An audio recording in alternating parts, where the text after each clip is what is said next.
اوكي، سلام الله عليكم ورحمة وبركاته. ازيكم يا شباب، عاملين ايه؟ معاكم مستر احمد، واهلا وسهلا بيكم في فلوج جديد.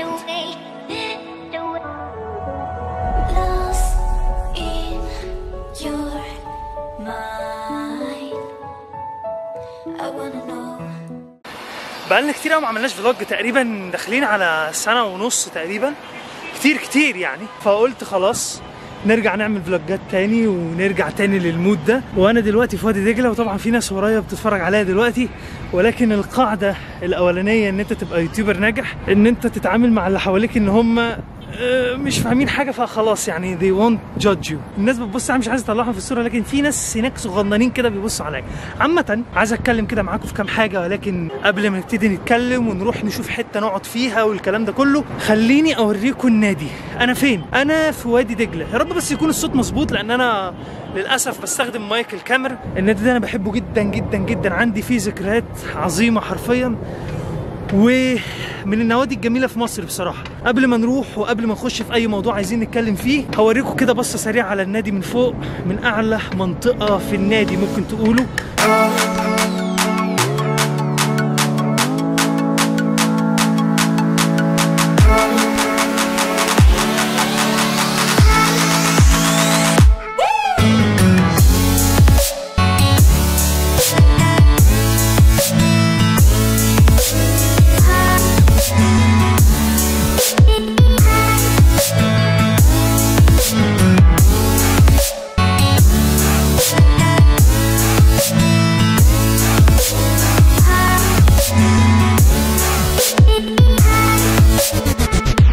يلا بينا نبتدي نتكلم وندردش مع بعض. انا بصراحه مفيش هدف معين من الفلوج ده غير ان انا ارجع اعمل فلوجز تاني، او على الاقل احاول ارجع الفورمه بتاعت الفلوجز، علشان في بروجكت كبير جدا جدا ان شاء الله تبع ذا ليج، ليه علاقه بالفلوجينج والكابتشرنج ذا مومنت والكلام ده كله بامر الله.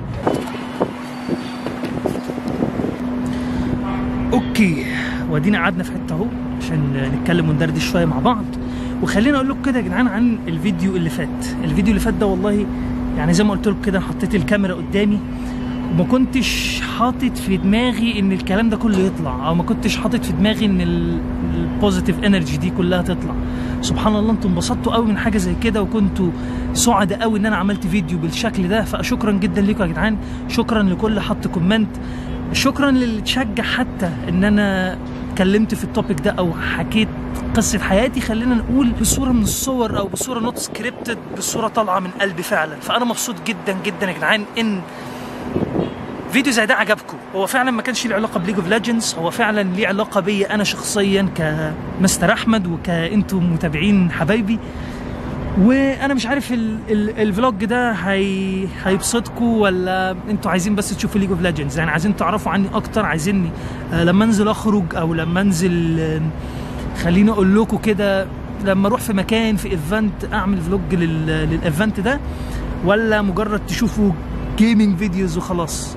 يعني انا عايز اعرف رايكم برضو. انا دلوقتي قاعد في وادي دجله، خدت كورنر كده على الجنب وقاعد بتكلم مع الكاميرا، اللي بيعدي يمين وشمال بيتفرج عليا ويقول عليا عندي توحد. عادي بصراحه، ليهم حق. تخيل واحد حاطط عدسه قدامه وعمال يتكلم كانه بيتكلم مع 23,000 شخص 490 واحد. فالوضع بصراحه مريب شويه. يعني انا عشان عارف الحته بتاعت الفلوجينج، وعارف ان في ناس فعلا مدونين لحياتهم والموضوع ده اكل عيشهم حرفيا، فممكن ما استغربش شويه، ولكن في ناس كتير قوي هتستغرب من المنظر ده. الفكره بقى كلها ان انا نزلت اصور جنب الناس تحت. انا ما عنديش مشكله بصراحه، ما بتكسفش قوي. انتوا عارفين اليوتيوبر اللي بيتكسف ده يوتيوبر نص لب. بس الفكره بحس الناس، في ناس بتتضايق او في ناس بتحس احساس مش حلو. خليني اقول لكم ان في حد بيصورها او في كاميرا شغاله وراهم. فما علينا، قاعدين اهو فوق. هوريكم برضو الفيو من الناحيه الثانيه. الفيو من الناحيه الثانيه حاجه حلوه جدا.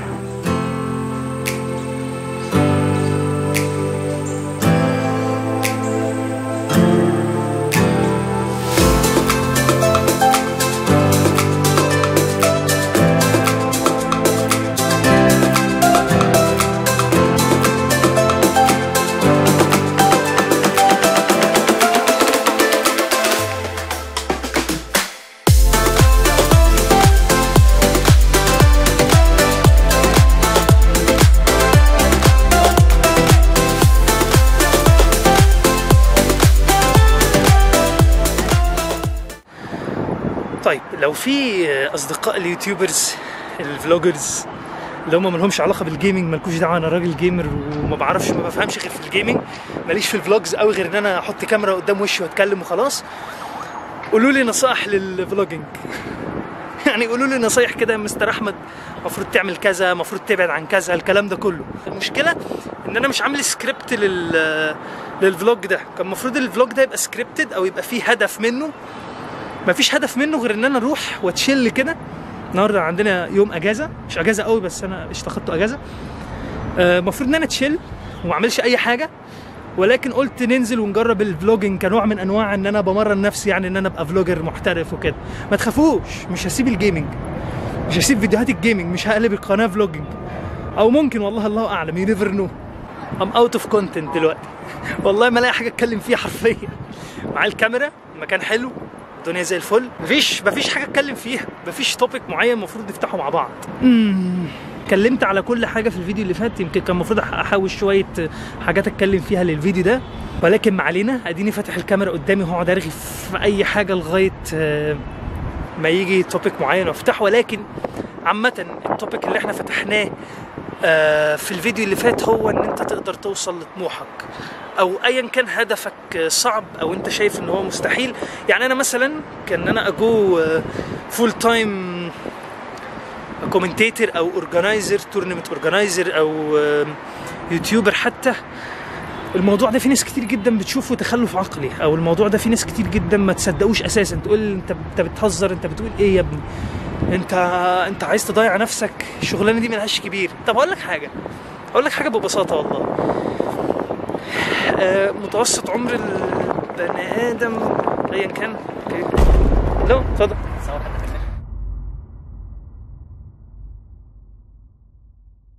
طب يا شباب، مش عارف اقول لكم ايه والله، ولكن فصلة الفلوج كانت فصلة غريبة شويتين 3 4 بصراحة. يعني كنت بصور في امان الله في النادي، وجي حد من الامن بيقول لي معلش انت محتاج تصريح عشان تصور هنا. انا ما لقيتش بصراحة كلام اقدر اقوله له غير ان ليه ان شاء الله انا محتاج تصريح ان انا اصور هنا، اقنعني يعني. فقال لي لان ممكن ببساطة حد من الناس اللي موجودة في النادي يطلع في الفيديو بتاعك وانت تأذيهم بالموضوع ده. الغريب بقى في الامر ان انا حرفيا زي ما كنت بقول في الفلوج ان انا مصور في حته ما فيهاش ناس اساسا، مراعاه لشعور الناس. دي اول حاجه. تاني حاجه، حتى لو حد طلع معايا في الفيديو فهو ملوش اي حق اساسا ان هو يقول لي ما تصورش، ومش هيعرف يحميه باي شكل من الاشكال. هو ببساطه لو حد طلع عندي في الفيديو ومش عايز يطلع في الفيديو، كل اللي يعمله ممكن يعمل كوبي سترايك على الفيديو عندي وياخد اقول لك تعويض ان هو طلع في الفيديو. فما كنتش عارف اقول له ايه بصراحه يا شباب. بصراحه ما لقيتش حاجه اقولها له غير ان اللي هو بيعمله ده غير مقنع باي حال من الاحوال. قلت له ببساطه انا كاني بعمل لك فري كامبين او دعايه مجانيه. يعني اعتبر مثلا الفلوج ده هيشوفه يا عم 500,000 واحد مثلا. انا حرفيا عملت دعايه مجانيه للنادي، النادي مش دافع فيها ربع جنيه. وزي ما بقول لك انت عمرك ما هتقدر تحمي الناس اللي موجوده من ان هم ما يتصوروش، انت كنادي يعني. فهو اخر ما زهق يعني قال انا اسف، انا بنفذ تعليمات ولو سمحت ما تصورش هنا. عامه انا نفسي مصر تعدي من الحته المزنوقه اللي هي تحس انها محشوره فيها دي، الحته بتاعت ال 1800، مش اقول لك 1900، لا الحته بتاعت ال 1800 دي. مش مشكله يا شباب. المهم احنا النهارده كنا بنجرب نعمل فلوج، وده اول فلوج لينا، وانا مبسوط بصراحه ان انا داخل في الفلوجز والحاجات اللي زي كده، وان شاء الله هيبقى في حاجات احترافيه لزليج الفتره اللي جايه دي بامر الله. فقولوا لي تحت في الكومنتات ايه رايكم في الفلوج الصغنون الخفيف اللي احنا عملناه ده، وشايفين ان هو ممكن يتطور ازاي، او ممكن نعمل ايه بعد كده. يعني لو عايزين نعمل فلوج على حاجه معينه يا ريت تكتبوا لي تحت في الكومنتات توبيك معين نتكلم فيه، لان الفلوج ده كان يعني بدون محتوى شويه، كان توبيك لس، فما كنتش لاقي حاجه قوي اتكلم فيها غير ان انا بس بجرب اعمل فلوج وافتح الكاميرا قدامي واتكلم قدام الكاميرا. عامه يا شباب الحته اللي انا كنت بقولها في اخر كادر لما الراجل قبل ما يجي يقاطعني، يعني ان متوسط عمر البني ادم 60-70 سنه، فانت كده هتعيش الفتره دي. عايز بقى تعمل حاجه انت بتحبها كنبها وتنجح فيها، عايز تمشي جنب الحيط وتشتغل شغلانه الناس شايفه ان هي دي الشغلانه الصح ليك، كنبها برضه وتعيش تعيس، وامك كده العمر اللي انت مكتوب لك هتعيشه، برضو دي بتاعتك. لا ترموا بايديكم الى التهلكه. اكيد لو انت شايف ان الحاجه اللي انت بتعملها دي ريسكي قوي وملهاش كبير يبقى ملهاش لازمه من الاول، ولكن chase your dream، اشتغل، انحت في الصخر، حاول تتطور كل يوم على قد ما تقدر، وان شاء الله هتوصل لهدفك في يوم من الايام. ربنا ما بيضيعش اجر حد. ده اللي انا كنت عايز اقوله قبل ما عم الاستاذ يقاطعني يعني. شكرا جدا جدا ليكم. يا ريت يا شباب نوصل الفيديو ده او الفلوج ده 1000 لايك لو عايزين تشوفوا فلوجز كتير، طبعا مع فيديوهات الجيمنج اللي بنزلها بشكل مستمر عندي على الشانل. كان معكم مستر احمد، ولفيديو جديد وفلوج جديد وستريم جديد ان شاء الله.